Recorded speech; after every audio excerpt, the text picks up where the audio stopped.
परमेश्वरचं वचन आम्हाला सांगत आहे, माझ्या नियमाप्रमाणे चालतो, माझे निर्णय पाळून सत्याने वागतो, तोच धार्मिक. धार्मिक कोण आहे? आज जगामध्ये अनेक लोक धार्मिकतेचं सोंग घेतलेलं आहे. आज अनेक जगामध्ये असे लोक आहेत की फाजील धार्मिकता देखील त्याच्यामध्ये आहे. आज अनेक लोक असे आहेत की धार्मिकतेचा शोध करत आहेत. आज असे अनेक लोक आहेत की पिढ्यानं पाड धार्मिकतेमध्ये वाढत आलेले आहे, परंतु देवाच्या वचनाचं मात्र लवलेश नाही. आज हे अंतिम सत्य प्रिय हो, तुम्हाला मला समजणं खूप गरजेचं आहे. आज अनेक लोकांना वाटतं की आम्ही 7 पिढ्यापासून 10 पिढ्यापासून आमच्या खानदानीपासून आम्ही केवळ सत्य परमेश्वरामध्ये धार्मिकतेमध्ये वाढत आहोत. परंतु प्रिय, आम्ही जर पाहिलं त्या ठिकाणी तर धार्मिकतेच्या चिन्हामध्ये कोण आहे? तर ज्याच्याजवळ सत्य आहे, तो परमेश्वरचे वचन वाचतो, पाळतो, मनन चिंतन अध्ययन करतो, त्याप्रमाणे चालतो, त्याचे संपूर्ण निर्णय पाळण्याचा प्रयत्न करतो आणि त्या मार्गावर जातो, तो खरा धार्मिक. आज अनेक लोक स्वतःला धार्मिक म्हणतात. आम्ही पाहतो की नव्या करारामध्ये प्रभू येशू ख्रिस्ताच्या समोर अनेक धर्मपंडित आले, अनेक ज्ञानी आले, शास्त्री, परुषी, सदुकी, ज्यांना काही समजत नव्हतं ते देखील आले. अहो, एवढंच नव्हे तर देवाचा पुत्र प्रभू येशू ख्रिस्त ज्यावेळेस देवाच्या राज्याची सुवार्ता पोहोचत होता, गावोगाव खेडोखाडी जात होता, त्यावेळेस अनेक मोठा जनसमुदाय त्याच्या पाठीमागे होता आणि त्या जनसमुदायामध्ये पण अनेक प्रकारचे लोक धावत होते. आज देखील परमेश्वरच्या पाठीमागे अनेक वेगवेगळ्या प्रकारच्या गोष्टी धावत आहेत. कुणी आजार बरा होण्यासाठी, कुणी स्वतःची प्रॉपर्टी धनवान होण्यासाठी, कुणी परमेश्वरचा पुत्र प्रभू येशू ख्रिस्त याच्या नावाचं सोंग घेऊन, लेबल घेऊन त्याच्यावर धंदा करण्यासाठी, कुणी पोटाची खैगी भागण्यासाठी, कुणी जेवण्यासाठी, कुणी चमत्कारासाठी, कुणी वचन ऐकण्यासाठी, कुणी वचनाला विरोध करण्यासाठी, कुणी नियमशास्त्राच्या व्यतिरिक्त चाललाय का हे पाहण्यासाठी, कुणी काय करायची की धर्मशास्त्रामध्ये लिहिलेला संदेश हाच आहे का आणखीन कुणाची वाट पाहिजे त्याच्यासाठी. आणि काही लोक आपल्या स्वतःचं अस्तित्व धोक्यात येत आहे आणि हा मनुष्य लोकांना आपल्याविषयी फिटू नये म्हणून देखील काही परमेश्वरच्या पाठीमागे धावत होते. आता याच्यामधले मी तुम्हाला सत्य सांगू इच्छित आहे प्रिय. जेवढे काय परमेश्वराने निवडलेले होते, जेवढे काय परमेश्वराने बोलवलेले होते, जेवढे काय परमेश्वराने पाचारण केलेले होते आणि जेवढे काय परमेश्वराने सांगितलेले या तिन्ही गोष्टीपैकी बोलवलेले, निवडलेले, पाचारण केलेले आणि चौथी गोष्ट म्हणजे जे आचरण करीत होते एवढेच परमेश्वराजवळ राहिले. म्हणजे हे सत्य, हेच अंतिम सत्य. आज देखील अनेक जनसमुदाय परमेश्वरच्या पाठीमागे धावत आहे, परमेश्वरच्या मार्गामध्ये आहे, परमेश्वरच्या नावाचा महिमा, गुण, गौरव, सन्मान, आदर सर्व काही गोष्टी देत आहे. सगळ्या गोष्टी डिटेल टू डिटेल करीत आहे. खानदानी आल्यापासून किंवा 4 पिढ्यापासून आलेल्या सर्व रूढी परंपरापासून अजून काही लोक बाहेर गेलेले आजही त्याच क्षेत्रामध्ये आहेत, आजही त्याच गाणीमध्ये आहेत, आजही त्या खोट्या शिक्षणामध्ये आहेत, आजही त्या लुबडणाऱ्या लोकांची वाहवा करणारे आहेत, आजही खोटे शिक्षण देणाऱ्याला वाहवा, सलाम, praise the Lord, amen, hallelujah करणारे आहेत. आज देखील डोळ्याने दिसणाऱ्या, शोभिवंत, सुंदर, सौंदर्य प्रसाद असणाऱ्या, मन मोहून घेणाऱ्या आज देखील लाईव्ह फेसबुकवर अनेक आमच्या बहिणी येतात. खूप गर्दी असते त्यांना, वचनाचा पत्त्या नाही, सगळा सत्यानाश करून टाकीत, तरी प्रेज द लॉर्ड, हालेलुया. आणि सत्य ज्यावेळेस आम्हाला पाहायला मिळतं ते सत्याकडे कुणी वळत नाही. आज अनेक देवाचे अभिषिक्त सेवक आणि सेविका देखील फेसबुकला अनेक लोकांची कमी आहेत आणि म्हणून प्रिय, तुम्हाला आणि मला या काळाच्या शेवटी सत्य समजणं खूप गरजेचं आहे. म्हणून एचकेलच्या पुस्तकामध्ये अध्याय क्रमांक 18 आणि वचन क्रमांक 9 मध्ये त्याने लिहिलेलं आहे की धार्मिक कोण. आज आम्ही प्रत्येक जण धार्मिकतेमध्ये कळस गाठलेला आहे. काही लोकांचं तर कळस गाठलाय. लोकांना वाटतं आता याच्या व्यतिरिक्त काय धार्मिकता करायची. आतापर्यंत किती लोकांना लुटलं, आतापर्यंत आमच्याजवळ काहीच नव्हतं, परंतु जेव्हा आम्ही प्रभूचा स्वीकार केला, जेव्हापासून आम्ही सेवेला सुरुवात केली, जेव्हापासून आम्ही जगातला आत्मा स्वीकारून तो पवित्र आत्मा असं दाखवून अनेक लोकांना लुटून आज आमच्या पुढे काही ना काही एकदम फॉरेन कंट्रीला सुद्धा आमचे करेन्सीचे अकाउंट आहेत. हे धार्मिकता. आता याच्यापेक्षा काय करायचं? 50,000तून 5,000 रुपये गोर गरीबाला देण्याच्या ऐवजी त्यांच्याच मंडळीतला एखादा पुढं डावे आणि उजवे करणारे पालक साहेबांची बॅग धरणारे त्यांना दिले म्हणजे त्यांना वाटतं खूप धार्मिकता आहे. अहो, धार्मिकता कशासाठी आहे? परमेश्वरचं वचन आम्हाला सांगते, अनाथ आणि विधवा यांचा कैवार घेणं, तो पण सत्यापासून. आज परिस्थिती आलेली आहे की अनाथ आणि विधवांनाच लुटण्याचं काम करत आहेत. हे सत्य नाही आणि हे सत्य जाणून घेण्यासाठी आम्हाला धार्मिकतेमध्ये वाढणं खूप गरजेचं आहे. आम्ही सातत्याने गेल्या 21 भागामध्ये सत्य या विषयावर उत्पत्तीच्या पुस्तकापासून तर आम्ही चिंतन मनन अध्ययन शॉर्ट करत आलेलो आहोत. आणि म्हणून आम्ही यावेळेस देखील EHKला 18:9 पुन्हा एक वर वाचूया. माझ्या नियमाप्रमाणे माझ्या नियमाप्रमाणे, परमेश्वराच्या नियमाप्रमाणे. आज अनेक लोक आहेत की जगाच्या नियमाप्रमाणे चालत आहेत. आज अनेक लोक आहेत की सैतानाच्या नियमाप्रमाणे चालत आहेत. कारण सैतान म्हटलं होतं की प्रभू येशू ख्रिस्ताला स्वतः देखील म्हटलं होतं की तू मला नमन कर, म्हणजे हे जे वैभव दिसतं हे सगळं मी तुला देईन, कारण हे माझ्या हातात आहे, माझ्या स्वाधीन आहे आणि याच्यावरचा अधिकार मला आहे. आज देखील अनेक लोक परमेश्वराच्या नियमाप्रमाणे चालण्याच्या ऐवजी त्या दुष्टाच्या, त्या सैतानाच्या, त्या फसवणाऱ्याच्या, तो हेळसांड करणाऱ्याचा, परमेश्वराच्या मार्गातून दूर नेणाऱ्यांच्या नियमामध्ये चालत आहे. आज आम्ही देखील पाहतो की आम्ही ज्यावेळेस नोकरीला असतो, ज्यावेळेस कामधंद्यामध्ये असतो, ज्यावेळेस आमचा स्वतःचा बिझनेस असतो, ज्यावेळेस आमच्या स्वतःचे काहीतरी अस्तित्व असतं आणि त्यामध्ये जीवन जगत असताना, काबाड कष्ट करत असताना, ऑफिशियल काम करत असताना, जे काही आमच्याकडे काम आहे ते आमच्या जीवन जगण्यासाठी आम्ही करत असतो, त्याच्यामध्ये आम्ही काय करतो, नियम असतो आमचा. त्या नियमाला मी कधी चुकत नाही. कंपनी लाईन जर घेतली ना तर कंपनीला एक भोंगा वाजला ना का त्याच्यानंतर 2 मिनिटं सुद्धा नंतर बाहेर सोडत नाही, आतमध्ये सुद्धा सोडत नाही, बाहेर पण घेत नाही. तर अशा प्रकारे आम्ही तिथं नियमांचं पालन करतो. शूज घातलेच पाहिजे, हे पाहिजे, ते पाहिजे. मग परमेश्वराचे नियम मनुष्य का पाळत नाही? काय इतका तो देवापासून दूर गेलेला आहे? काय एवढं रगीलवाणी करतेत? रगील कोणते झालेत लोक? धार्मिकता आहेत पण तो रगील सारखे.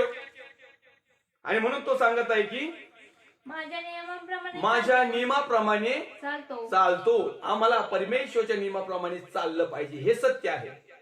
व माझे निर्णय पाळून, व परमेश्वराने जे निर्णय केलेले आहेत, निर्णय घेतलेले आहेत, निर्णयाचा प्लॅन केलेला आहे. कारण परमेश्वराचं आम्हाला सांगते की माझे निर्णय रास्त आहेत, माझे निर्णय सत्य आहेत, माझे निर्णय तुमच्या आणि माझ्याच्या फायद्यासाठी आहेत. ह्या निर्णयाप्रमाणे चाललं पाहिजे. आम्ही आज आमच्या स्वतःचे निर्णय घेत आहोत, आम्ही संस्थेचे निर्णय लावत आहोत, आम्ही आमच्या मिनिस्ट्रीचे निर्णय लावत आहोत. काही पालक जे इंडिपेंडन्स काम करतात ते स्वतःचे निर्णय लागत आहेत, ते तर एकदम भारी. ते म्हणतात आमच्यावर कोण बॉस नाही, भाऊ आम्हीच बॉस, आम्ही करू ते पूर्व दिशा. सत्याने वागतो तोच धार्मिक होय, तोच खरा धार्मिक होय. परमेश्वराचे नियम, परमेश्वराचे निर्णय आणि परमेश्वरामध्ये सत्य, या तिन्ही गोष्टी ज्या मनुष्याजवळ आहेत, ज्या बहिणीजवळ आहेत, भावाजवळ आहेत, आईजवळ आहेत, वडिलांजवळ आहेत, लेकरांजवळ आहेत आणि विशेष करून याजक साहेबांजवळ आहेत ना, ते खरे धार्मिक. आजकाल फुटाला नुसतं गळ्यात एक बॅग अटकवली, बगलात एक बायबल उचललं, निघले. असे अनेक मी पाहिलेले आहेत माझ्या सेवा कार्यामध्ये. सेवा कार्य करीत असताना अनेक लोकांना धार्मिकता काय आहे, प्रभू येशू काय आहे, सत्य काय माहित नाही. अनेक लोक घरात भाजीला नाही म्हणून पवित्र शास्त्र जवळ घेतात, एका कुटुंबात जातात, 2, 4, 5 मिनिटाची प्रार्थना करतात, वाकडे तिकडे, तिथून एखादं दानपात्र घेतात आणि सरळ मटणाच्या दुकानात जातात, येताना घेऊन येतात. खेदाची गोष्ट आहे. आणि म्हणून आम्ही धार्मिक होऊ शकत नाही. आम्ही परमेश्वराच्या दृष्टिकोनातून, जगाच्या दृष्टिकोनातून आम्ही धार्मिक आहेत. कारण जगाच्या दृष्टिकोनातून आम्ही सकाळी पहाटच उठतो, जी भले मोठे गाणे लावतो ना तर संध्याकाळ रात्रीपर्यंत, परंतु कृती मात्र वेगळी असते. आणि म्हणून परमेश्वराच्या नियमाप्रमाणे आम्हाला चालायचं आहे. फर्स्ट. सेकंड नंबर आमचा आहे, परमेश्वराने जे आमच्याविषयी निर्णय घेतलेले आहेत त्या निर्णयावर ठाम राहायचं आहे, त्या निर्णयाला आमेन म्हणायचं आहे, त्या निर्णयाचं स्वागत करायचं आहे. मग परमेश्वराच्या दृष्टिकोनातून कदाचित ते निर्णय घेतल्यामुळं आमचा तोटा जरी झाला, आम्हाला दुःख आलं, आम्हाला समस्या आल्या, आम्हाला चिंता आल्या, काळजी आल्या, व्याधी आजार विकार समस्या, जेवढे काही प्रश्न निर्माण जरी झाल्या तरी ते आमच्या फायद्याच्या आहेत, आमच्या हिताच्या आहेत. कारण त्यामधून परमेश्वर आम्हाला वेगळं काही ना काही स्वरूप आम्हाला निर्माण करू इच्छित आहे. आणि म्हणून जगातल्या प्रत्येक हाल अपेष्टा सहन करणं हे देखील सत्यतेचे एक खरं प्रतीक आहे. अनेक लोकांना वाटतं की प्रवेशचा स्वीकार केल्यानंतर हाल अपेष्टाचा काही संबंध, प्रवेशचा स्वीकार केल्यानंतर परत आजार येण्याचा काही संबंध. परमेश्वराचा पुत्राचा परमेश्वर ख्रिस्ताचा स्वीकार केला, रेग्युलर दान दशमान सगळं देणगी दिली आणि चर्चला कंटिन्यू केलं, घरामध्ये पण प्रार्थना आहेत, अधून मधून पाळक साहेब पाळकीन बाईला वाढदिवसाला बिर्याणी खायला आम्ही बोलत होतोच.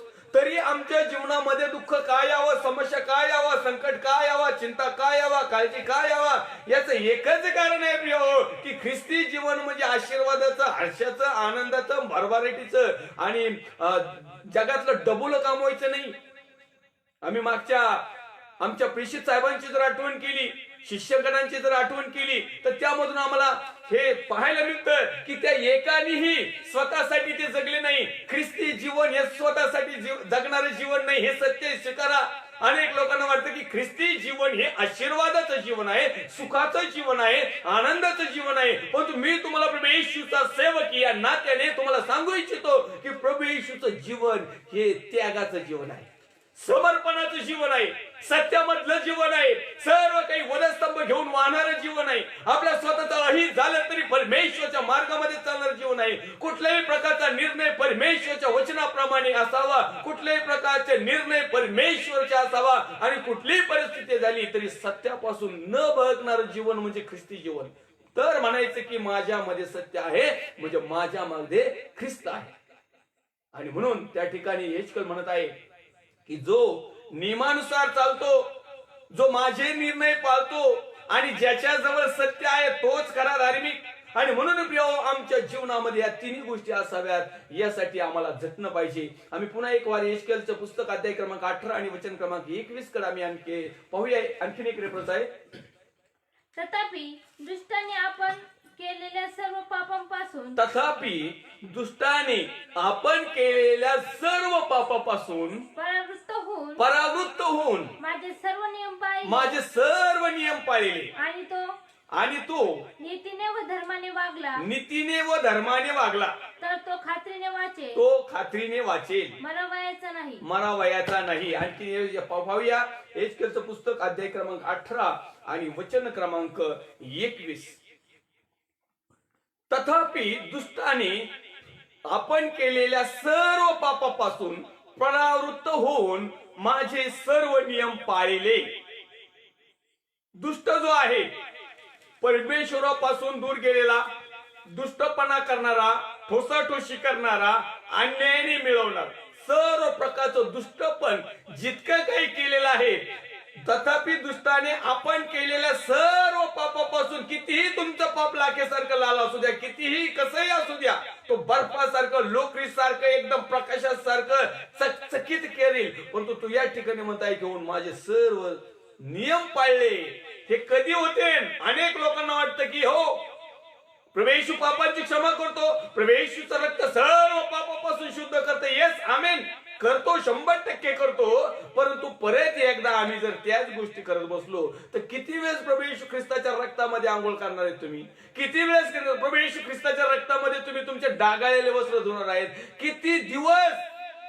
त्याला काहीतरी सीमा आहे, त्याला काहीतरी रेंज आहे, त्याला काहीतरी नियम आहे, त्याला काहीतरी कुठेतरी फुल स्टॉप आहे. आणि तो परमेश्वरचा पुत्र प्रभू येशू ख्रिस्त ज्यावेळेस न्यायाधीश म्हणून येईल ना, तो फुल स्टॉप राहील. परंतु तो कोणत्या दिवशी येईल हे आम्हाला माहित नाही. आणि म्हणून आजच तारणाचा दिवस आहे, आजच पापापासून दूर होण्याचा दिवस आहे, आजच सत्य स्वीकारण्याचा दिवस आहे, आजच नियमानुसार चालण्याचा दिवस आहे, आजच परमेश्वरचे निर्णय पाळण्याचा दिवस आहे, आजच सत्याला स्वीकारण्याचा दिवस आहे. असं धरून जर आम्ही परमेश्वरचे नियम पाळले तर तो नीतीने व धर्माने वागला, तो खात्रीने वागेल. हे सगळं केल्यानंतर परमेश्वर आमच्या पापांची क्षमा करतो.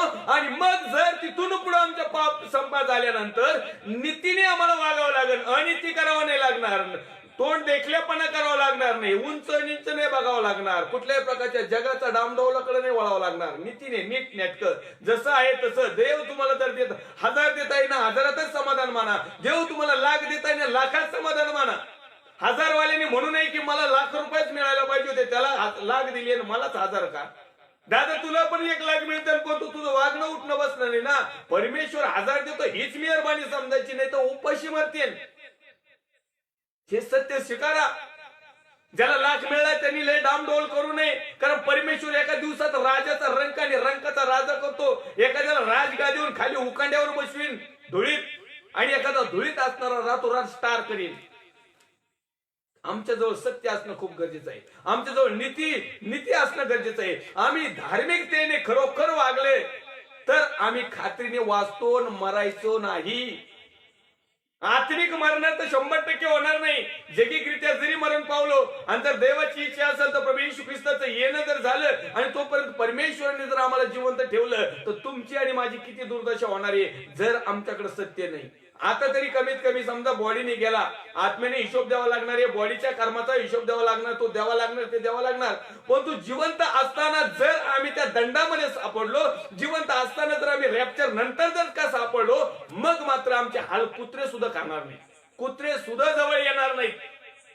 त्या दरिद्री लाजराच्या फोड चाटण्यासाठी कुत्रे येत होते, पण आमच्या जवळ ते सुद्धा येणार नाहीत.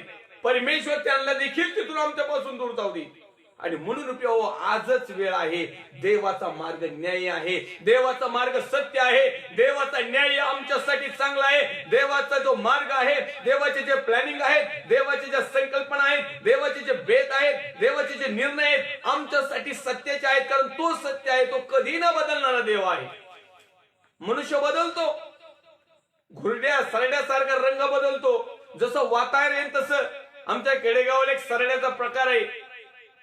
तो जर हिरवागार याचा जर सापडला का हिरवा कलर करतो, डांबरीवर आला का लगेच डांबरी सारखा होतो, एखाद्या झाडाच्या खोडावर चढला का लगेच झाडाच्या खोडासारखा कलर तयार करतो. अशा प्रकारे धार्मिकतेमध्ये असत्यामध्ये वागणारे, परमेश्वरापासून दूर गेलेले, परमेश्वराचे निर्णय नाही पाळून स्वतःचा निर्णय पाळणं म्हणजे सरड्यासारखा रंग बदलणं, अशा प्रकारचे लोक आहेत.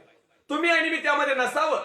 तुमच्या आणि माझ्यामध्ये जर कदाचित ते गुण असेल तर आज आम्हाला परमेश्वराला म्हणायचंय की प्रभू, या वचनाच्या माध्यमातून आम्हाला समजलाय की आम्ही तुझे निर्णय पाळावे, कारण तुझे निर्णय रास्त आहे.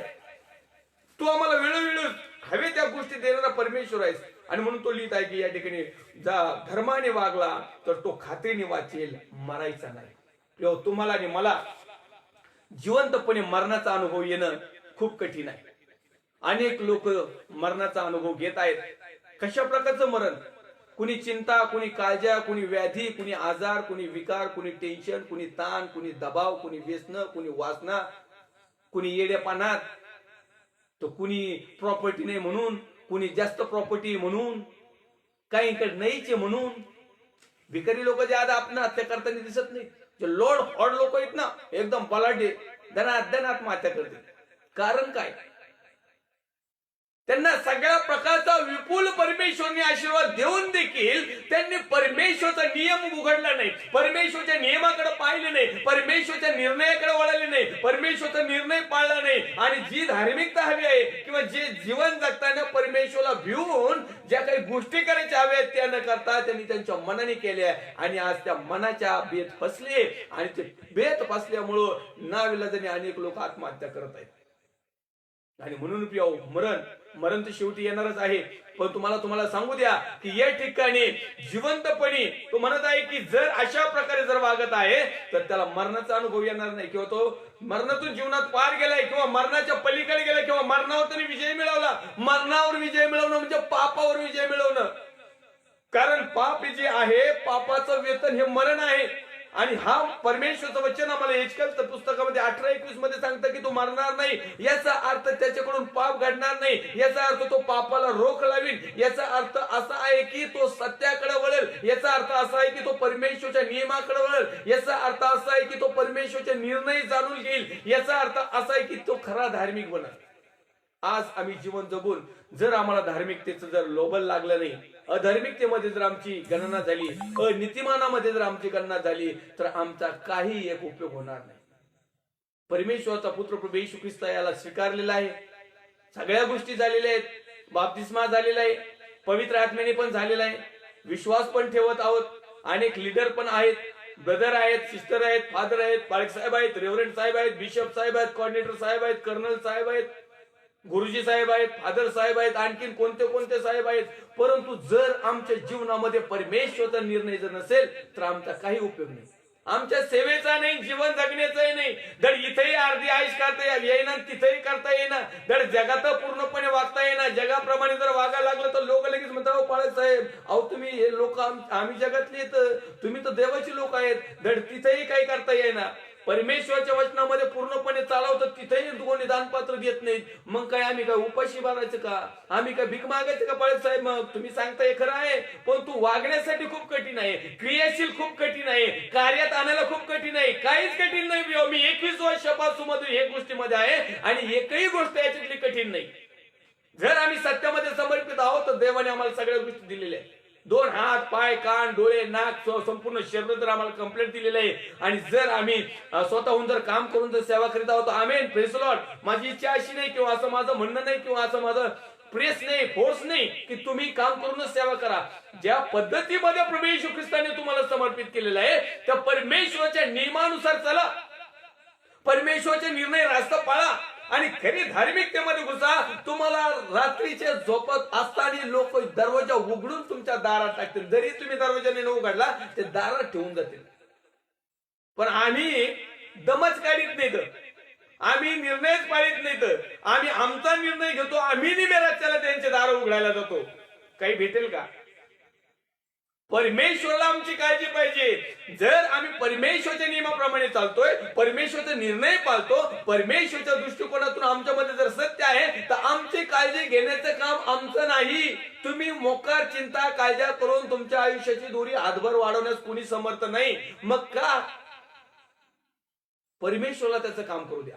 बऱ्याच अंश होतं की आम्हाला परमेश्वराने जे काम दिलंय ते आम्ही तर काय करीत नाहीत, परंतु परमेश्वराचं जे काम आहे ते करण्याचा प्रयत्न करतो. अनेक आहेत याच्यामध्ये, या जगामध्ये अनेक धार्मिक असे आहेत, अनेक ख्रिस्ती लोक असे आहेत, बहिणी आहेत, भावंड आहेत, आई आहे, वडील आहेत, लेकर आहेत, त्यातली त्यात याजकगण, पास्टर वर्ग, फादर वर्ग देखील याच्यामध्ये आहेत.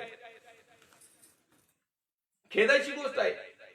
परमेश्वराला परमेश्वराचं काम करू द्या. तुम्हाला आणि मला दिलेलं काम करायचंय. आम्हाला सांगितलं जा आणि शुभवर्तमान सांग, आम्ही सांगायचा प्रयत्न करायचे. परमेश्वरने आम्हाला सांगितलं जा आणि परमेश्वराचे निर्णय जे नियम जे आहेत ते प्रदान कर, आम्ही प्रदान करायचे. आम्हाला सांगितलेलं परमेश्वराने जा तू माझे निर्णय पाळ, आम्हाला निर्णय पाळायचे. परमेश्वराने सांगितलेले सत्यामध्ये तू समर्पित हो आणि सत्याच्या आडमध्ये चालत असताना तुला जे काही आड येईल ते स्वीकारण्याची तुझ्यामध्ये तयारी ठेव.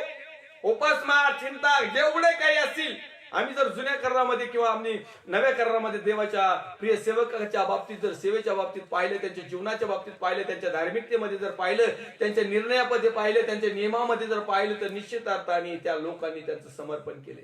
ख्रिस्ती जीवन हे समर्पणाचं आहे. ख्रिस्ती जीवन हे सत्य आहे. ख्रिस्त म्हणजेच सत्य आहे. ज्याच्या जीवनात सत्य नाही तो ख्रिस्तीच नाही.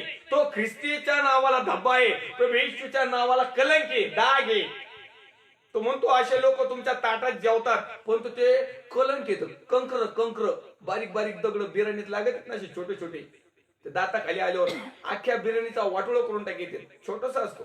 तशा अशा बऱ्याच प्रकारच्या गोष्टी आहेत. आमच्यामध्ये सत्य जर आहे तर निश्चित अर्थाने परमेश्वर तुम्हाला आणि मला सगळ्या गोष्टी पुरवल्याशिवाय राहणार नाही. आणखीन एक जुन्या करारातला एक आणखीन एक रेफरन्स पाहूया. यशायाचा ग्रंथ अध्याय क्रमांक 43 आणि वचन क्रमांक 2. तू जलांतून चालशील तेव्हा मी तुझ बरोबर असेल, नद्यांतून जाशील तेव्हा त्या तुला बुडविणार नाहीत, अग्नीतून चालशील तेव्हा तू भाजणार नाहीस, ज्वाला तुला पळवणार नाही. या ठिकाणी यशायाचा ग्रंथ अध्याय क्रमांक 43 आणि वचन क्रमांक 2 आपल्याला पाहायला मिळते. 1 आणि 2 आपण पाहूया. तरी आता हे याकोबा तुझा उत्पन्न करता आणि हे इस्रायला तुझा निर्माण करता परमेश्वर असे म्हणतोय. परमेश्वर म्हणत आहे भिवू नको, कारण मी तुला सोडविले आहे, मी तुला तुझ्या नावाने हाक मारली आहे, तू माझा आहेस. तू जलातून चालशील तेव्हा मी तुझ बरोबर असेल, नद्यातून जाशील तेव्हा त्यात तुला बुडविणार नाहीत, अग्नीतून चालशील तेव्हा तू भाजणार नाहीस, ज्वाला तुला पोळवणार नाही, कारण मी परमेश्वर तुझा देव आहे. उगच होत नाही हे वचन. हे वचन सत्य आहे, आमेन आहे आणि देवाच्या सेवकाच्या जीवनामध्ये पूर्ण झालेले देखील आहे. आम्ही पाहतो की शद्रक, मेशक, अबेदनगोने, त्याच्या अगोदर जर आम्ही पाहिले की देवाचा सेवक मोशे आणि त्याच्या बरोबर आलेले सर्व त्या फारो राज्याच्या गुलामगिरीतून ज्यावेळेस जल त्यांना आडवं आलं, ज्यावेळेस पाणी त्यांना आडवं आलं, ज्यावेळेस त्यांना समुद्र आडवा आला, त्या समुद्रातून जाण्याचा त्यांनी नेटाने प्रयत्न केला. आणि देवाच्या परमेश्वराने त्या ठिकाणी अद्भुत असं सामर्थ्य, अद्भुत असं गोष्ट केली. तो दुभांगला, त्यांना मध्ये रस्ता मिळाला. ते जल, ते पाणी, ते समुद्र त्यांना बुडू शकलं नाही. पण तुम्हाला प्रिय हो, तुम्हाला या ठिकाणी सांगायचं एक विशिष्ट गोष्ट, ते त्यांना का बुडू शकलं नाही? दुसरीकडे पाहिलं की त्यांच्याच पाठीमागं त्यांचा फॉलो करत असताना, त्यांचा पिछा करीत असताना फारो राजा आणि त्याचं सैन्य त्यांच्याच पाठीमागं त्याच रस्त्याने आतमध्ये घुसलं. त्या घुसताना ते बुडाले नाहीत. जसं मोशे आणि मोशे बरोबरचे परमेश्वराचे लोक त्या पाण्यातून बिंदास चालत आले होते, अशाच प्रकारे त्याच पाण्यातून, त्याच रस्त्यातून, त्याच तांबड्या समुद्रातून फारो राजा आणि त्याचे सैन्य देखील, घोडे, तलवारी यांनी सगळ्या सकट आलेले होते. ते पण बुडाले नव्हते. पुढे चालून ज्यावेळेस देवाचा सेवक आणि त्याचे सर्व लोक त्या पाण्याच्या बाहेर आले आणि त्यावेळेस एक घटना घडलेली आहे. परमेश्वराने ते दुभागलेलं पाणी पुन्हा एक वार एकवट केलं आणि सगळेचे सगळे फारो राजा आणि त्यांच्या सर्व सैनिक होते त्या ठिकाणी मृत्यूपाय झालेले. जलाने त्याला बुडवलं, पाण्याने त्याला बुडवलं.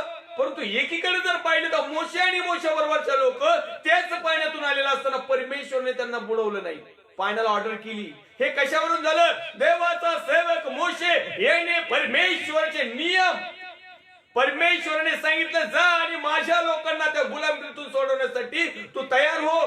परमेश्वरचा नियम त्यांनी मान्य केला. परमेश्वराने निर्णय केला की माझे लोक 450 वर्ष त्या गुलामगिरीत आहे, आता त्यांना सोडवणं खूप गरजेचं आहे. आणि मग परमेश्वरचा निर्णय मोशेला सांगितला. मोशे म्हणजे देवाचा सेवक. आज देखील तुम्ही आणि मी परमेश्वरचे जर सेवक आहोत, तर तुम्हाला आणि मला अनेक या जगामध्ये सैतानाच्या बंधनात आणि जोखडात अनेक वारंवार आणि पिढ्यानपिढ्या अनेक दिवसापासून गुलामीत असणारे, सैतानाच्या बंधनात असणारे, जोखडात असणारे, आजारात असणारे, समस्या, चिंता, काळजा, व्याधी, आजार, विकार, टेन्शन, ताण, दबाव, विधर्मी दैवताच्या ताकदीमध्ये, अंधकाच्या शक्तीमध्ये, सर्व प्रकारची जादू टोणा, सगळ्या प्रकारचे तंत्र मंत्र, करणी, भानामती, चेटूक, चेडे, जेवढ्या काही प्रसंगामध्ये देवाचे लोक अडकलेले आहेत, परमेश्वरचं वचन तुम्हाला आणि मला सांगत आहे की जा माझ्या नियमाप्रमाणे त्यांना मुक्त करा, जा माझे निर्णय त्यांना सांगा, मी तुमच्याबरोबर आहे. जसं मोशेला त्या गुलामगिरीतून त्या लोकांना, मोशेला त्या तांबड्या समुद्रातून पार केलं, पाणी त्यांना बुडू शकलं नाही. जा मी तुम्हाला देखील तसंच करीन. पण तू त्याच्या अगोदर यांनी पाळलं. आज आमच्याकडे त्या पाळणाऱ्या जर गोष्टी असल्या तर जेल आम्हाला बुडवणार नाही. एकीकडे पाहतो की फारो राजा कठीण झाला, एकीकडे पाहतो फारो राजाने देवाच्या लोकांना त्रास दिला, एकीकडे पाहतो की फारो राजाने देवाचा नियम तोडला, एकीकडे पाहतो की फारो राजाने देवाचा निर्णय गलत केला, स्वतःचा निर्णय त्याने घेतला, एकीकडे पाहतो की त्याने त्या ठिकाणी कुठल्याही प्रकारचं देवाला स्थान दिलं नाही. त्याच जलामध्ये, त्याच पाण्यामध्ये ते बुडून मेले, गुदमरून मेले आणि त्याच पाण्यातून परमेश्वरचे लोक चालत गेले. आणि म्हणून या ठिकाणी यशाया ग्रंथामध्ये अध्याय क्रमांक 43 वचन क्रमांक 2 मध्ये म्हणत आहे, तू जलातून चालशील तेव्हा मी तुझ बरोबर असेल. ते का बुडाले नाही? कारण परमेश्वर त्यांच्या बरोबर होता.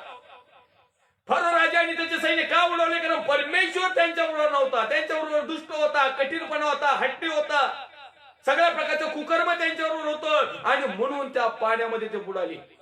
आज देखील या वचनाच्या माध्यमातून माझ्या प्रिय देवाच्या सेवकांनो, बहिणींनो, भावांनो, माझ्या बिलीवर्स आई आणि वडिलांना, प्रिय लेकरांनो, मी तुम्हाला सांगू इच्छितो की या ठिकाणी, ज्या ठिकाणावर आम्ही जात आहोत, रस्त्यामध्ये किती प्रकारचं पाणी येऊ द्या, किती प्रकारचं जल येऊ द्या, किती मोठं संकट येऊ द्या, जर तुम्ही परमेश्वरचे नियम आहे तुमच्याजवळ, जर तुम्ही परमेश्वरचे निर्णय पाळत आहेत, जर तुमच्या जवळ सत्य आहे, तर कुठलीच गोष्ट जात असताना त्या पाणी तुम्हाला बुडवणार नाही. आज जगातलं पाणी गढूळ झाले, जगातलं पाणी क्षारयुक्त झाले, जगातलं पाणी गटारीचं झाले आणि त्या गटारीमध्ये अनेक लोक अडकलेले आहेत. रोग वेगवेगळ्या प्रकारच्या गोष्टींनी पिळलेले आहेत आणि ते गटांगळ्या खात आहेत. परंतु देवाच्या नावाचा निर्णय घेतलेले, त्यांच्यामध्ये सत्य असणारे, परमेश्वराला टिकून चालणारे लोक त्या तिथून बाहेर येत आहेत, त्या गुलामगिरीतून, त्या घाणीतून, त्या संकटातून, त्या बंधनातून, त्या ज्वालातून. कारण परमेश्वर त्यांच्या बरोबर आहे. जसा त्यांच्या बरोबर होतो ना, आम्ही पाहतो की तू जलातून चालशील तेव्हा मी तुझ बरोबर असेल, नद्यातून जाशील तेव्हा त्या तुला बुडवणार नाही. हे लोक नद्यामधून देखील गेले. आणि मला तुम्हाला सांगू द्या की नदीचा प्रवाह, समुद्र तरी एकदम शांत असतो, परंतु नदी जी असते ना ती वाहती असती. त्याच्यामध्ये जर का एखादा माणूस किती तटीचा पावणारा असला, एकदा का तो पडला का ती नदी त्याला वाहत वाहत घेऊन जाते, कारण नदीचा फोर्स खूप जोरात असतो. या नदी देखील त्यांना आडव्या आल्या.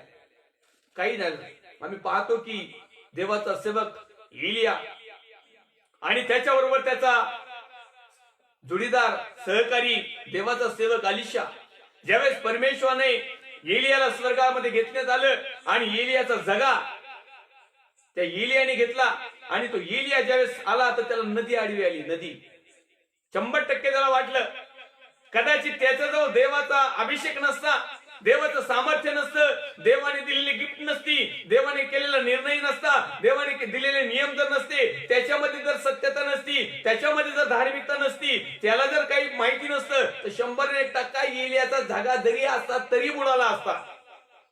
मला तुम्हाला या ठिकाणी सांगू द्या की त्यावेळेस नदी आली त्यावेळेस त्यांनी तो जगा फक्त पाण्यावर आला तर त्याला रस्ता भेटला. आज आमच्याकडे काय आहे? बऱ्याच अंश आमच्याकडे काहीच नाही. आम्ही मोकार आमचे जगे खराब करीत आहोत. मोकार लांब लांब जगे घालणे, मोठमोठ्याला प्रार्थना करणे, जेवणावळीचे स्थान, मोठमोठ्याले ऑफिशियल स्थान, सत्काराचे स्थान, जवळ काही सत्य नाही. सुधारायला पाहिजे. आता वेळ आलेली आहे पिओ. जर असं जर झालं तर कदाचित तुम्हाला या ठिकाणी मी जिवंत आहे, मी बुडलेलो नाही किंवा मी नदीतून पार जातो ही स्वतःची खात्री होईल. परंतु हा जो दुष्ट आहे तुम्हाला या नदीत बुडवू नाही. हे पाप जे आहे, हे असत्य जे आहे ते एक दिवस तुम्हाला बुडवणार आहे. तुमच्या आणि माझ्या बरोबर देव नाही. देव कुणाबरोबर आहे? परमेश्वर कुणाबरोबर आहे?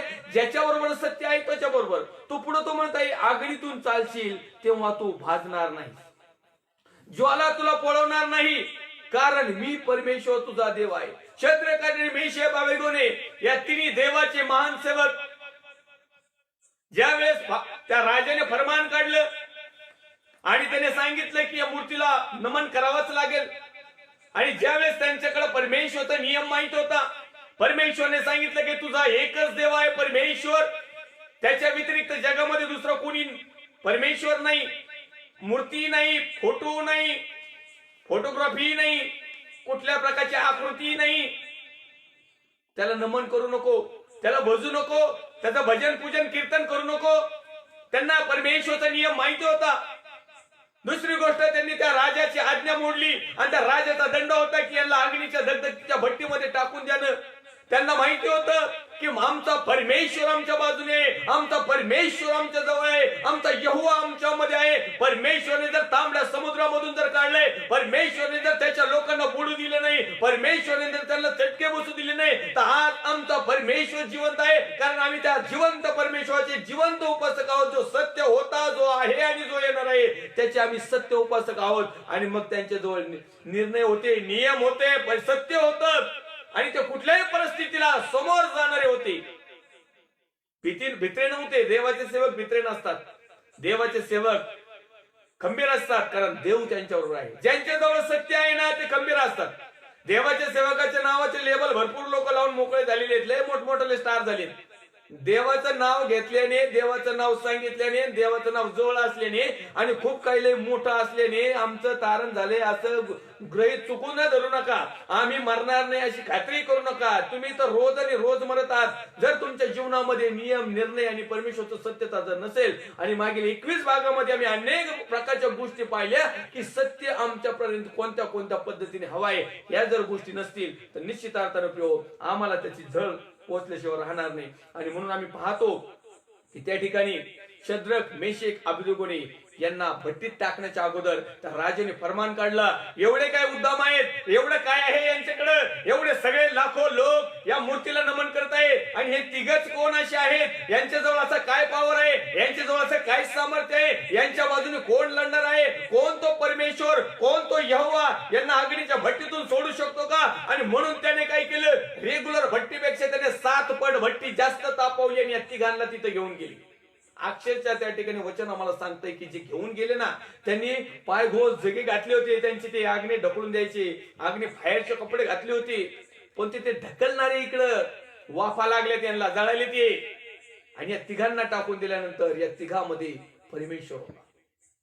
परमेश्वरच्या निर्णयाप्रमाणे, परमेश्वरच्या नियमाप्रमाणे सत्यामध्ये टिकत असल्या कारणाने परमेश्वर त्यांच्याबरोबर होता. कारण आम्ही पाहतो की ते बुडवणार नाही, कारण परमेश्वर त्यांच्यामध्ये होता. मोशे मोशेंचे लोक बुडाले नाही, परमेश्वर त्यांच्या बरोबर होता. शद्रक मेषक अबेदनेगो यांना त्या ज्वाला पोळू शकले नाही, त्यांना भाजू शकले नाही, थोडी सुद्धा खजूर त्यांना येऊ शकली नाही. याचं एकच कारण, त्यांच्या जवळ सत्य होतं, त्यांच्याजवळ परमेश्वरचा नियम होता, त्यांच्याबरोबर निर्णय क्षमता होती, परमेश्वराकडून प्राप्त झालेली. ते प्रत्येक गोष्ट स्वीकारित होते. नुसतं टेक इट बाहेर रिसिव्ह हे रिवर्स घ्यावून भावर घ्यावर टाकायचे बंद करा. आज्ञा किती आहेत, नियम किती आहेत, निर्णय किती आहेत. परमेश्वर तुमच्या बरोबर आहे का? नुसतं चिन्ह आणि चमत्कार केल्याने परमेश्वर आमच्या बरोबर आहे ही गलतफहमी काढून टाका. सैतानाने हे चांगल्या प्रकारचं शस्त्र निर्माण केलेलं आहे देवाच्या सेवकाला, देवाच्या सेविकेला फसवण्यासाठी. एक दोन चार काडकोड केली म्हणजे पवित्र आत्मा मिळालाय. काहीतरी लोकांना पुढे आणून कुठले तरी साक्ष निर्माण करून, काहींना बळच लुटून, काहींना ऑलरेडी त्यांचे शक्तीहीनच लोक असतात. काही 2-2, 3-3 घंटे तुमच्या चेअर्सला उभा राहिल्यानंतर ऑटोमॅटिक गळू पडते. साहेब विचार करा जरा थोडासा, मानसिक जरा बुद्धी दिलेली परमेश्वरने. जर 1-1 घंटा 2-2, 3-3 घंटे उभा राहून जर समजा तुम्ही आराधना घेतली ना, तर कमकुवत दिलावाला, कमकुवत लोका सुका, जो सकाळी जेवण आला नाही, गडबडीत आलाय, ज्याच्या पोटात अन्नाचा कण नाही, तो तुम्हाला हात ठेवायच्या आधीच पडेल. आणि वरून म्हणू नका टेक इट बाहेर. आणि दुष्ट आत्मा त्याच्यामध्ये, अहो त्याला भूक लागली हे बघा, तो शरीराने कमजोरी हे बघा.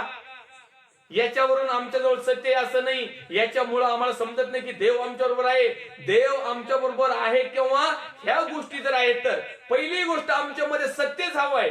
जर सत्य नाही तर आमच्याजवळ देव नाही, आमच्याजवळ सत्य नाही तर पवित्र आत्माही नाही, आमच्याजवळ सत्य नाही तर देवाचा पुत्र प्रभू येशू ख्रिस्तही नाही, आणि आमच्याजवळ सत्यच नाही तर आम्ही परमेश्वराचा नियम आणि निर्णय कधी पाहणार आहोत. असे अनेक प्रकारचे लोक त्याच्यामध्ये बिलिव्हर्स, भाऊ बहीण, आई वडील, याजक, फादर, पास्टर, रेव्हरंड, गुरुजी, कॉर्डिनेटर, जेवढे काही मोठमोठाले साहेब आहेत सगळे आहेत. आणि म्हणून आमच्या जवळ आम्हाला आता स्वतःला तपासायचं आहे. कुठल्या याचकाने दुसऱ्या याचकाचं चूक दाखवणे किंवा एखाद्या पालकाने दुसऱ्या पालकाला शिकवणं यापेक्षा पवित्र आत्म्यापासून शिका. अनेक लोक फक्त आम्ही एकमेकाची कॉपी करतो, पवित्र आत्म्याची नाही. काही दुष्ट आत्मे पवित्र आत्म्याची कॉपी करायला लागले. काही आहेत की येशूची कॉपी करायला लागलेले. काय आहेत यव्हा परमेश्वरची कॉपी करायला लागलेले.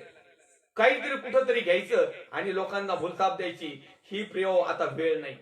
जितका वेळ याच्यामध्ये गेला तितका पुरे आहे, कारण परमेश्वर आम्हाची झडती घेणार आहे. आणि म्हणून यशाया 43:2 मध्ये म्हणतोय, जल तुला बुडवणार नाही, अग्नी तुला पोळवणार नाही, अग्नी तुला भेडसावणार नाही, अग्नी तुला भाजणार नाही. आज परमेश्वरच्या नावाला मी धन्यवाद देईल. आज प्रत्येक लोक त्या जलामधून चालत आहेत, आज प्रत्येक लोक त्या अग्नीमधून चालत आहेत. आणि ती अग्नी दुसरी तिसरी नसून त्या सैतानाने रचलेला डावपेच आहे, तो सापळा आहे. कदाचित आमच्या शरीराला उष्णता नसेल लागल, एसी मध्ये असतो, पण तू आतल्या आत जळतोय.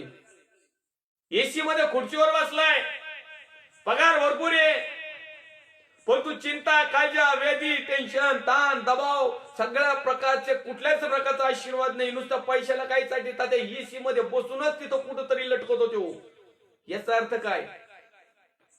सगळ्या प्रकारची खेळी खुशाली आहे, परंतु आमच्या जीवनामध्ये जर अद्भुत शांती नाही, आमच्या जीवनामध्ये जर सत्य नाही, आमच्या जीवनामध्ये दया नाही, प्रेम नाही, आमच्या जीवनामध्ये आदर नाही, सन्मान नाही, आमच्या जीवनामध्ये खरी धार्मिकता नाही, आमच्या जीवनामध्ये परमेश्वराचे नियम नाहीत, परमेश्वराचे निर्णय नाहीत, परमेश्वराने दिलेली सत्यता नाही, तर प्रिय जगातली कुठलीच गोष्ट आम्हाला परमेश्वराच्या सन्मुख घेऊन जाऊ शकत नाही.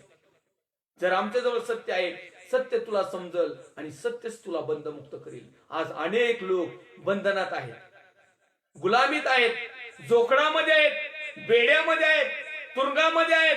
त्या दुष्टाच्या तुरुंगामध्ये इथं मस्त मोठ्या ऑफिस मध्ये असतो, इथं मस्त फ्रीडम असतो, वन मॅन शो सगळीकडे हिंडतो फिरतो. इथं आम्हाला कोण काही करत नाही, पण सगळं काही त्या सैतानाच्या नियंत्रणाखाली जीवन जगत आहे. आणि हा सैतान त्याच्या कालावधीमध्ये, त्याच्या कोठडीमध्ये तुम्हाला आणि मला घेऊन गेल्याशिवाय राहणार नाही. आणि म्हणून प्रिय आम्हाला सत्य समजणं खूप गरजेचं आहे. आणि म्हणून आम्ही पाहतो की ज्या जलातून चालले त्यावेळेस ते मोशे आणि त्याच्या बरोबरचे लोक बुडाले नाहीत, फारो राजा आणि त्याचे लोक बुडाले. ज्यावेळेस शद्रक मेषक अबेदनेगो त्या ज्वालामध्ये पडले, टाकण्यात आलं, परंतु ज्वाला त्यांना पोळू शकल्या नाही, भाजू शकल्या नाही. परंतु त्या ठिकाणी अद्भुत एक गोष्ट घडलेली आहे. ती गोष्ट म्हणजे त्या सर्व लोकांनी परमेश्वर यहोवाचा गौरव केलेला आहे, सन्मान केला, आदर केला आणि तोच खरा जिवंत परमेश्वरी साक्ष त्या ठिकाणी झालेली. जोपर्यंत आम्ही ज्वालातून चालू, कदाचित आम्हाला ज्वालातून चालताना पोळ चटके बसतील. हे धार्मिकतेमध्ये चालत असताना, सत्य मार्गाने चालत असताना लय ठिकाणी चटके खावा लागत आहेत. कुठं कुठं चटके घेते सांगता येत नाही. प्रत्येक लोक, कुणी निंदा, कुणी नालस्ती, कुणी शीतू, कुणी वाईट टाकीत, कुणी दानपात्र देत नाही, कुणी दशमांश देत नाही, कुणी देणगी देत नाही. कोणत्या गावाला जायला गाडी नसती, गाडी असली तर पेट्रोल नसतं, पेट्रोल आणि गाडी दोन्ही असलं तर उसने पैसे घेऊन काही काही लोक जातात. काही काही लोकांना आयतं माहित आहे तरी ते आणखीन लोकांना लोबाडतात. ह्या रस्त्याने जात असताना अनेक चटके. देवाच्या राज्यामध्ये तिथल्या नरक आगणीचे चटके वेगळे. त्या ठिकाणी एकदा का मनुष्य गेला, मग म्हणायचं नाही प्रभू माझा लय विश्वास होता, आता या नरक आगणीमध्ये मी भोगीत आहे. प्रत्येक जगातला मनुष्य म्हणतो देव आहे, पण तो देवाचे नियम काय पाळत नाही. कुठल्याही जाती धर्माचा, कुठल्याही पंथाचा असो तो म्हटलाच. कारण ग्रंथिकाच्या पुस्तकामध्ये जर स्वतः सैतान म्हणत आहे की एकच देव आहे, त्या ठिकाणी वचन आहे एकच देव आहे असं तू विश्वास ठेवतोस काय? होय तू हे बरं करतोस. भूतही तसंच विश्वास ठेवतात आणि थरथर कापतात. मी मागच्या 2 एपिसोड मध्ये म्हणतो होतो आपल्यापेक्षा भूत बरे, कमीत कमी ते देवाला थरथर कापतात, लटलट कापतात, घाबरतात, देवाला नको नको म्हणतात. आम्ही उलट काम आहे आमचं, आम्ही देव बनतो आणि म्हणून देवाचे निर्णय पाळण्याच्या ऐवजी आम्ही देवाविषयी निर्णय करतो. आम्हाला देवाने जे काम दिले ते आम्ही न करता देवाचं जे काम आहे ते आम्ही करण्याचा प्रयत्न करतो. अनेक वेळेस आम्ही पाहिलं. या ठिकाणी मला पाहायला मिळतं की प्रभू येशू ख्रिस्त ज्यावेळेस अशुद्ध आत्म्यांना घालवत होता, तर त्या ठिकाणी वेगवेगळ्या जर अभ्यास स्टडी जर केली ना, तर जाळून भस्म करतो, आमक करतो, फलन करतो, बिस्तन करतो असं परमेश्वर म्हटला नाही. हे सोंग डोंग सांगून त्या लोकांवर छाप पाडण्यासाठी कुठल्याही प्रकारचे पवित्र आत्म्याची डुप्लिकेट कॉपी करू नका. हा निर्णय तुम्हाला आणि मला नाही, कारण त्या आत्म्याचा देखील हिशोब घेतला जाणार आहे. मी जाळून लगेच भस्म करतो, गिकाडीची पिटीन ते माणसं टाकून आणि पेटव त्याला. आत्म्याला तर काही तुला पेटवता येणार नाही, कारण आत्मा ओळखण्याचं तर कृपादान नाही. मोकार काही काही लोक शायनिंग करतात. आणि म्हणून पिओ हे सत्य, या सत्याकडे वळा. डुप्लिकेट काम करण्याचं सोडून द्या, असत्य वागण्याचं सोडून द्या, ढोंगीपणा सोडून द्या, अधार्मिकता सोडून द्या. देवाच्या निर्णयाला धरा, देवाचे निर्णय पाळण्याचा प्रयत्न करा. स्वतःला शहाणे समजू नका. परमेश्वरचं वचन सांगतंय की तू स्वतःला शहाणं समजू नको. आम्ही परमेश्वरापेक्षा जास्त शहाणे बनलेलो आहोत आणि म्हणून आज आम्हाला बऱ्याच अंशी जगाला सत्य माहिती पडलेलं नाही. परमेश्वरच्या नावाचं गौरव करूया, महिमा सन्मान आदर देऊया. आणखीन एक रेफरन्स आपण एक प्रकटीकरणाच्या पुस्तकामधला एक रेफरन्स पाहूया. प्रकटीकरण 15वा अध्याय आणि वचन क्रमांक 3. ते देवाचा दास मोशे ह्याचे गीत व कोकरांचे गीत गाता म्हणतात, हे प्रभू देवा, हे सर्व समर्था, तुझे कृत्य थोर व आश्चर्यकारक आहेत. हे राष्ट्राधिपते, तुझे मार्ग नीतीचे व सत्य आहेत. Praise Lord. परमेश्वरच्या नावाला धन्यवाद असतो. ज्यावेळेस पवित्र देवदूत, संत लोक, देवाचे अभिषिक्त देवाच्या नावाचा महिमानी गौरव करतात, तर त्यांच्यामध्ये एक लक्षात येतं की जो मार्ग आहे, जी नीती आहे, जी सत्यता आहे, जे निर्णय आहेत, त्यांनी ते पाळलेले आहेत आणि ते लोक परमेश्वरच्या नावाचा जयघोष करतात. कारण परमेश्वराचा जो मार्ग आहे, परमेश्वर नीतीचा आहे, परमेश्वर सत्य आहे, परमेश्वरचा मार्ग देखील सत्य आहे, परमेश्वरचे निर्णय सत्य आहे, परमेश्वरची हर एक गोष्ट सत्य आहे. आणि म्हणून या सत्या बरोबर चालणं आमचं खूप गरजेचं आणि खूप महत्वाचं आहे. परमेश्वरच्या नावाला धन्यवाद देऊया, गौरव देऊया. आम्ही सातत्याने गेल्या 21 भागामध्ये आजचा 22वा भाग आहे. आम्ही सत्य या गोष्टीवर चिंतन, मनन आणि अध्ययन करत आहोत. आम्ही शेवटचे 2 रेफरन्स पाहूया आणि हा चॅप्टर या ठिकाणी आपण बंद करूया. प्रकटीकरण अध्याय क्रमांक 16 वचन क्रमांक 7 वाचा पटापट. नंतर मी वेदीला असे बोलताना ऐकले, हो हे प्रभू देवा, हे प्रभू देवा, हे हे सर्व सर्व समर्था, तुझे न्याय सत्य तुझं न्याय सत्य व नीतीचे आहे. प्रकटीकरण 19:11. नंतर मी स्वर्ग उघडलेला उघडताना पाहिला, तो पहा एक एक पांढरा घोडा पांढरा घोडा आणि विश्वसनीय आणि एक विश्वसनीय व सत्य असं व म्हटलेला व सत्य असं म्हटलेला एक स्वार एक स्वार त्याच्यावर बसलेला त्याच्यावर बसलेला मला दिसला. मला दिसला. विश्वसनीय व सत्य एक स्वार मला दिसला. तो नीतीने न्याय निवडा हा, तो नीतीने न्याय निवाडा करतो व लढतो. व लढतो. आणखीन एक रेफरन्स पाहूया, प्रकटीकरण 21:5. तेव्हा राजासनावर बसलेला म्हणाला, तेव्हा राजासनावर बसलेला म्हणाला, पहा मी सर्व गोष्टी नवीन करतो. नवीन करतो. तो म्हणाला लिही, कारण ही वचने